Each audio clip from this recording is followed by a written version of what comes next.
if I told you that some of the most advanced military aircraft in history don't have wings? At least, not in the traditional sense. For over a century, aircraft design followed a simple formula: a fuselage for the body, separate wings for lift, and a tail for control. But in the shadows of classified military programs, engineers were reimagining everything we thought we knew about flight. This is the story of how the military's pursuit of the perfect stealth bomber led to one of aviation's most radical innovations. During the Cold War, the military faced a critical challenge. Traditional aircraft were easy targets for increasingly sophisticated radar systems. Every component, the wings, tail, engines, created radar signatures that enemy defenses could track from hundreds of miles away. During the Vietnam War, the US lost over 10,000 aircraft to enemy fire. Soviet-made surface-to-air missiles could detect incoming bombers from 200 miles away and track them with deadly accuracy.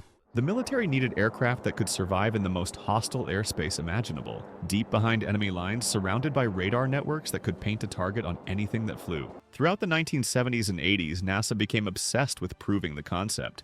Their challenge wasn't just making it fly, it was making it controllable. Traditional aircraft use their tail for stability and control. Remove the tail and you're essentially flying a giant pancake through the air. The slightest turbulence could send it spinning out of control. NASA's solution was cutting edge for its time. Advanced computer systems that made thousands of micro adjustments per second, keeping the aircraft stable through pure computational power. It was fly-by-wire technology taken to its absolute limit. The experiments weren't without setbacks. Early scale models exhibited unpredictable stall characteristics. Engineers discovered that without a vertical stabilizer, the aircraft could enter flat spins that were nearly impossible to recover from. Each failure taught them something new about the complex aerodynamics at play. They conducted extensive wind tunnel testing, built scale models, and ran countless simulations. Several experimental X-plane programs explored various flying wing configurations. When properly designed, a flying wing could actually be more efficient than conventional aircraft, reducing drag by up to 30%. Test pilots described flying these experimental aircraft as unlike anything else: responsive yet unpredictable, efficient yet demanding constant attention.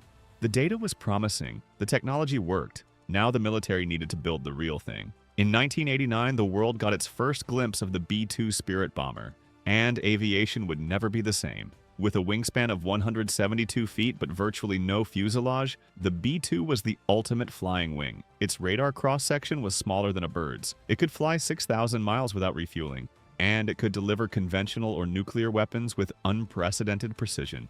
But building it was an engineering nightmare. The entire surface had to be coated with radar-absorbent materials that required constant maintenance. Every panel, every rivet, every surface feature had to be precisely calculated to scatter radar waves away from their source. The aircraft's shape itself was a mathematical masterpiece, the result of millions of hours of computational analysis. From a military perspective, the B-2 was a game-changer. It could penetrate Soviet air defenses that would have decimated conventional bomber fleets. Intelligence estimates suggested that while traditional B-52 bombers had less than a 30% survival rate against advanced air defenses, the B-2's survival rate exceeded 95%. Inside, two pilots sat side by side in a cockpit that looked more like a spaceship than an airplane. They didn't just fly the B-2, they managed it, constantly monitoring systems that kept the inherently unstable design under control. The B-2 proved that wingless aircraft weren't just experimental curiosities, they were viable, effective military weapons. It saw action in Kosovo, Afghanistan, Iraq, and Libya, penetrating the most heavily defended airspace in the world. In the opening hours of Operation Iraqi Freedom, B-2s flew 30-hour missions from Missouri to Baghdad and back, the longest combat missions in history. But success came with a price tag that would change everything. Each B-2 cost approximately $2.2 billion, making it the most expensive aircraft ever built. The original plan called for 132 bombers. Only 21 were ever produced. So if the technology worked, if the B-2 was such a success, why did development of wingless aircraft essentially stop? First, the economics. The extreme cost of the B-2 made it politically impossible to justify further flying wing programs. Defense budgets shifted toward cheaper, more versatile platforms. Second, stealth technology evolved. Modern conventional aircraft achieved excellent radar-evading capabilities without the complexity of a flying wing design. Why build something radically different when incremental improvements worked just as well? Third, the rise of unmanned systems. The same missions that required ultra-expensive manned flying wings could now be accomplished by smaller, cheaper drones. And finally, the control systems that made flying wings possible became so advanced that they could make even conventional designs perform extraordinary maneuvers. The technological advantage had democratized. The military's revolution had succeeded, perhaps too well. The B-2 proved the concept so definitively that there was simply nowhere left to go.